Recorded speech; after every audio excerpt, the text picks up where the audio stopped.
اللهم صل وسلم وبارك على افضل خلق سيدنا محمد عليه افضل الصلاه والسلام. النهارده هعمل معاكم دوني بطريقه سهله وبسيطه جدا، ومكوناتها ممكن تشتريها من عند بتاع المنظفات او في المكان اللي انتي عارفه اللي هو بيبيع خامات المنظفات. لو في القاهره انا اعرف شارع الجيش، في اسكندريه في المنشيه عند واحد في الزنقه اسمه محمد عوض. دوت بيبيع الخامات، وفي واحد تاني بس بصراحه مش فاكره الاسم بتاعه.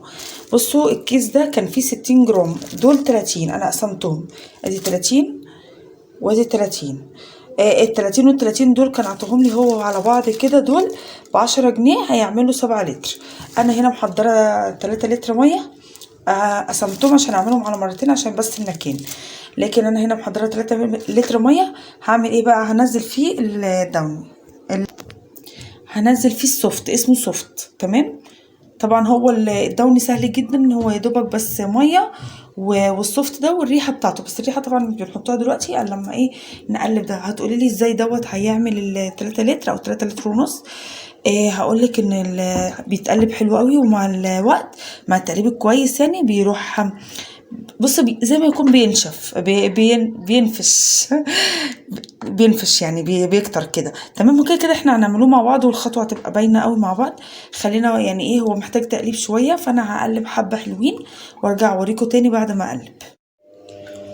انا بصوا سبته من بالليل للصبح، قلبته تقلبتين بس يعني او 3 قبل ما انام. بصوا ما شاء الله، يعني مش محتاج ممكن ان انت تفضلي تقلبي وتتعبي ايدك زي فيديوهات كتير انا كنت بشوفها بيفضلوا يقلبوا فيه كتير عشان يدوب معاهم. لا، ما تقلبوش، بيتي من بالليل للصبح ما شاء الله، ولا تكتلات ولا بواقي ولا اي حاجه. هو بصي مع نفسه، هو تقيل جدا يعني انت ممكن تخففيه كمان.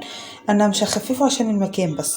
هنا معايا بصوا، دي ريحه، المفروض ان انت عايزه تجيبي ريحه دوني، لا هو ما كانش عنده اليوم ده ريحه دوني. والحبه دول ب20 جنيه. الحبه دول يعملوا ضعف الكميه دي كمان، بس بما اني بعمله البيت لا هسيبه مركز كده عشان ريحته تبقى قويه. ب22 بالظبط، افتكرت ب22. دي قال لي ريحه دوني، مش عارفه والله، مش عارفه هو ريحه خوخ دوني بس مش دوني الاصلي، يعني دوني بس بريحه تانية. بسم الله الرحمن الرحيم. انا كده كده مش شاغلني، المهم تبقى الريحه كويسه. تمام. الكمية دي يا جماعة بتاعت المعطر دي تعمل كمية تانية يعني 7 لتر، لكن انا عاملاهم بصراحة لل3 لتر ونص. تمام. وهقلبهم تقليبة كويسة. طبعا احنا ما بنستغناش عن الدوني. ونحط معاهم بقى ايه الريحة، اللون الازرق بقى. عايزة تحطي لون، اي لون انت حباه، بس انا هحاول اعمله زي اللون الدوني كده عشان خاطر يديني نفس الايحاء. ومرة تاني ممكن نعمله بلون فاتح، احمر بقى، اخضر، اصفر، اي حاجة مش مشكلة. اهو يا جماعه قلبته تقليب كويس جدا لحد ما بقى، بصوا بقى لون الدوني بالظبط. زي ما قلت لكم، انت عايزه تزودي شويه ميه مثلا زي نص لتر او حاجه زودي، لكن انا بالنسبه لي كويس جدا عشان ما ياخدش مكان. ولما اجي احط كميه بسيطه، لان ما شاء الله ريحته قويه جدا جدا جدا. اسالي حتى هيقول لك ان مثلا 50 جرام على الكميه دي كتير، هو المفروض 50 جرام على 7 لتر، لكن انا حاطه 50 جرام على الكميه دي.